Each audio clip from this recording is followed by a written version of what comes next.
Get people out that are in our country. Get them out of here. I want to get them out. We got a lot of people in our country that shouldn't be here. Imagine this. You've spent months planning the trip of a lifetime. You've dreamed of seeing the Statue of Liberty, walking the streets of New York, or maybe reuniting with family you haven't seen in years. You've checked every requirement, filled out every form, and double-checked your documents, all in the hope of finally making it to the United States. After all that effort, you finally secure a U.S. visa interview. The date is set, your heart races with anticipation, and you start to believe that your American dream is within reach. You've paid the non-refundable fees. You've booked your flight, maybe even reserved a hotel.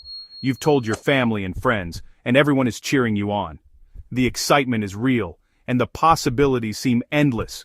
But then, in a matter of seconds, one sentence changes everything. Your application has been refused. The dream you worked so hard for is shattered in an instant, and you're left searching for answers.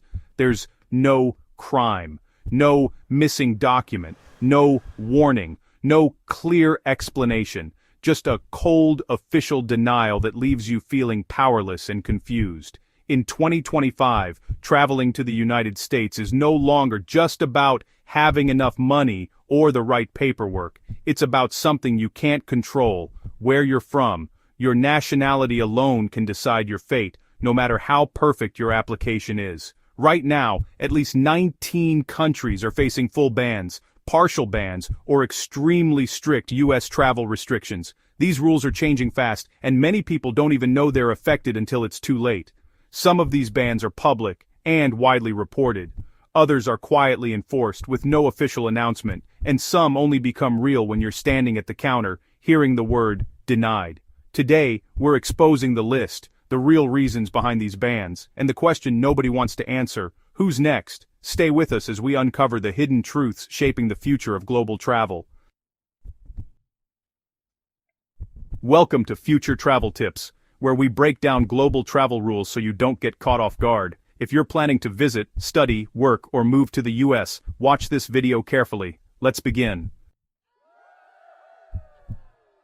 First, let's clear up a common misconception about U.S. travel bans. When you hear the term travel ban, it might sound like the borders are completely sealed, with no one allowed in or out. But in reality, the situation is often much more nuanced and complicated. The phrase travel ban can refer to a range of restrictions, each with its own set of rules, exceptions, and real-world consequences for travelers, families, and businesses. A U.S. travel ban does not always mean a total shutdown of entry. Airports may still be open, and some flights may continue to operate. However, who is allowed to board those flights or enter the country can change dramatically depending on the specific policy in place at the time. There are three main types of U.S. travel bans that you'll hear about, each affecting travelers in different ways. First, there are full bans.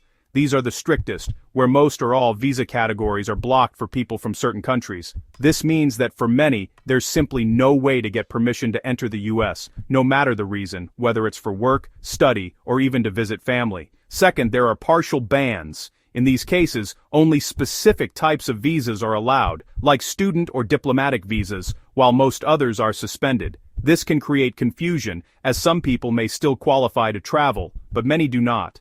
And third, there are what experts call practical bans. Here, the rules technically allow for visa approvals, but in practice, the odds are stacked against applicants. The rejection rates are so high that very few people actually succeed in getting a visa, even if they meet all the official requirements. According to recent U.S. immigration data, some nationalities now face visa denial rates of 50%, 60%, or even over 70%. For these applicants, the process can feel like a lottery with almost impossible odds. Many applicants are left in limbo, stuck in administrative processing for months or even years, with no clear answers. This uncertainty can disrupt lives, delay reunions, and put careers or educational plans on hold. Thousands are refused under Section 214B of U.S. immigration law. This means the officer believes the applicant might overstay their visa or not return home, even if the applicant provides strong evidence to the contrary. It's a common reason for denial, and it can be difficult to challenge or appeal. So, when people say they've been banned from the U.S., they're often talking about these real life-changing outcomes, not just the official language of government policy. For many, a travel ban isn't just a headline, it's a personal story of missed opportunities, separation, and uncertainty. Why is 2025 such a turning point? First, national security reviews. The U.S. now demands stronger biometric passports, criminal record data sharing, and identity verification systems. Countries that fail to fully meet these standards are flagged. Second, visa overstay statistics. Visa overstays remain one of the biggest reasons for restrictions. If too many travelers from one country fail to return home, future applicants suffer. And third, political climate. During election cycles, borders tighten. Historically, travel restrictions increase when immigration becomes a political issue. Now let's get to the list everyone is asking about. When people talk about the 19 countries, they're usually referring to a group of nations whose citizens face the toughest time getting U.S. visas or entering the United States. This list is the result of years of shifting policies, security concerns, and diplomatic tensions. For many families and individuals, these restrictions have changed the course of their lives, affecting everything from education and work to family reunification and even medical care. Just a quick important note here, there is no single document titled 19 countries banned. You won't find an official government list with that exact name. Instead, this group is pieced together from a patchwork of executive orders, Department of State memos, and ongoing enforcement actions. The rules can change quickly, and sometimes, the only way to know for sure is to look at who's actually being denied at the border or at the embassy. This list is really based on existing bans, visa suspensions, and what we see in consistent enforcement patterns.